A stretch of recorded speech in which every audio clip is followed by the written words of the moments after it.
Imagine a seed, tiny, almost insignificant. You hold it in the palm of your hand and think, how can something so fragile grow into a strong, towering tree? It's hard to believe, isn't it, that something so small could hold so much potential. Now think about your faith. Have you ever felt like that? Like it's too small to face the challenges in front of you? Like it's not enough to move mountains or even get through the day? Today, I want to remind you of something powerful. Faith doesn't have to be big to be effective. It just has to be real. It doesn't have to be loud or dramatic. It just has to be yours. Let me tell you about John. He was an ordinary man with an ordinary life, but he carried an enormous weight on his shoulders, debts that seemed impossible to pay, family conflicts that left him feeling isolated, a constant nagging feeling of failure that whispered, "You're not enough." Have you ever been there? In that place where the weight feels heavier than your strength? One day John came across a verse that stopped him in his tracks. If you have faith as small as a mustard seed, nothing will be impossible for you. Matthew 17:20. He read it over and over, letting the words sink in. But instead of feeling encouraged, he felt frustrated. My faith is smaller than a mustard seed, he thought. What can I even do with that? Have you ever felt that way? Like your faith is too small to even count. Like you're standing at the base of a mountain, looking up and thinking, there's no way I can climb this. But here's what John did next. He decided to take one small step, just one. He didn't have all the answers. He didn't know how things would turn out, but he started praying every day. Simple prayers, honest prayers. Sometimes it was just, God, I don't know what to do, but I'm trusting you. And slowly something incredible began to happen. That tiny faith, the one he thought was too small to matter, started to grow. It didn't happen overnight. There were still hard days when the mountain seemed just as tall and the weight just as heavy. But John began to notice something. He wasn't carrying it alone. Little by little, he started to see God's hand in the details. A kind word from a friend at just the right moment. A sense of peace that didn't make sense given his circumstances. A verse that seemed to leap off the page and speak directly to his heart.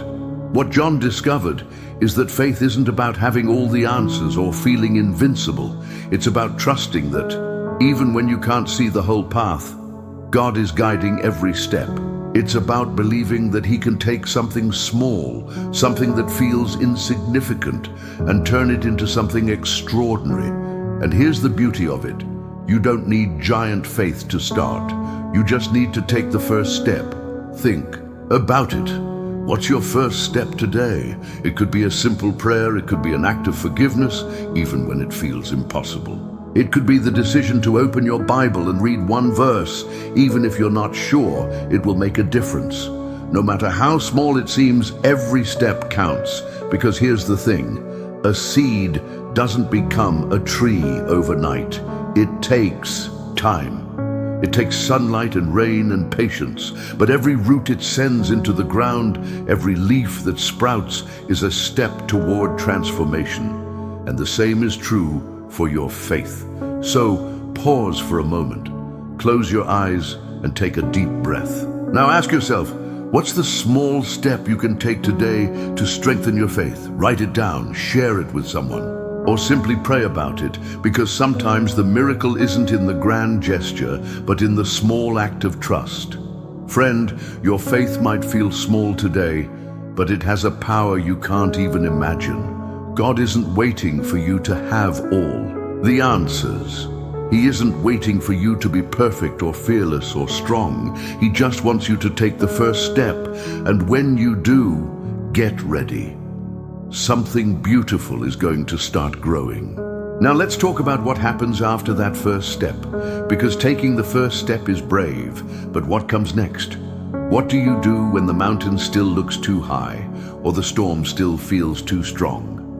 Let me introduce you to Maria. Maria was a single mom, juggling 2 jobs, raising 2 kids, and trying to keep her head above water. She loved God, But some days, her faith felt like a flickering candle in the wind, one strong gust away from going out.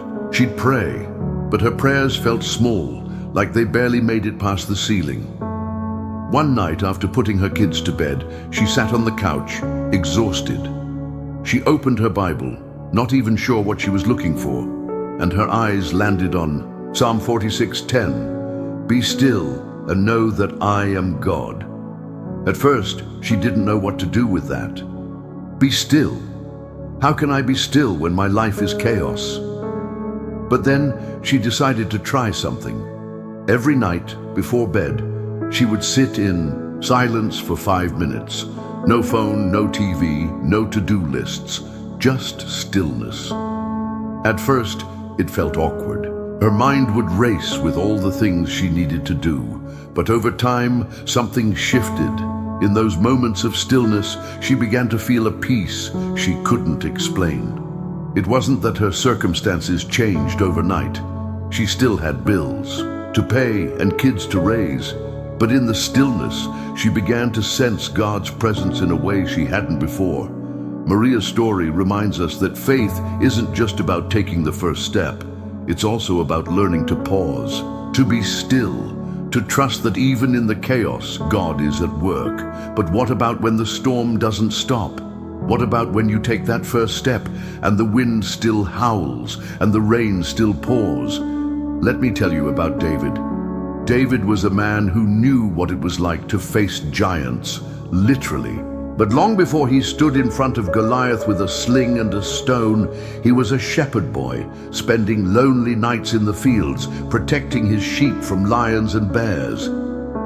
Those nights in the field were his training ground. They were where he learned to trust God in the small things, so that when the giant came, he was ready. What's your training ground? Maybe it's the quiet moments when no one is watching. Maybe it's the small everyday battles that no one else sees. Those moments matter, because it's in the small things that we build the faith to face the big things. David didn't wake up one day and decide to fight a giant. He started by protecting sheep. He started small, and so can you. Now, let's talk about what happens when you take that first step and it doesn't go the way you expected. What happens when you pray and the answer is no or not yet? Meet Sarah. Sarah had been praying for years for her husband to come back to God. She prayed with everything she had, but nothing seemed to change. She felt like her faith was hitting a wall. One day, she was talking to a friend who said something that changed her perspective. Sometimes, faith isn't about changing the situation. It's about trusting God in the middle of it. That hit Sarah hard. She realized she'd been so focused on the outcome she wanted that she'd missed the ways God was working in her own heart. She began to pray differently, not just for her husband, but for her own strength, her own peace, her own faith. And over time, something beautiful happened. She began to see her situation differently. She began to see God differently. Her faith grew, not because her circumstances changed, but because she changed. Sarah's story reminds us that faith isn't just about getting what we want. It's about trusting God, even when we don't understand. It's about believing that He is good, even when life is hard.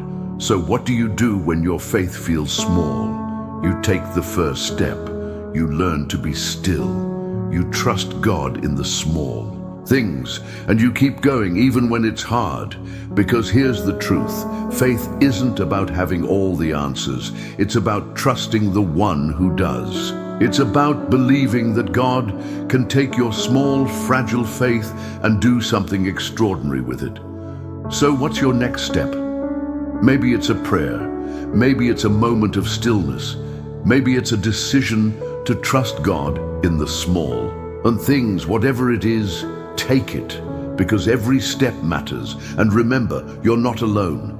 God is with you in every step, every struggle, every moment of doubt. He's not asking you to have all the answers.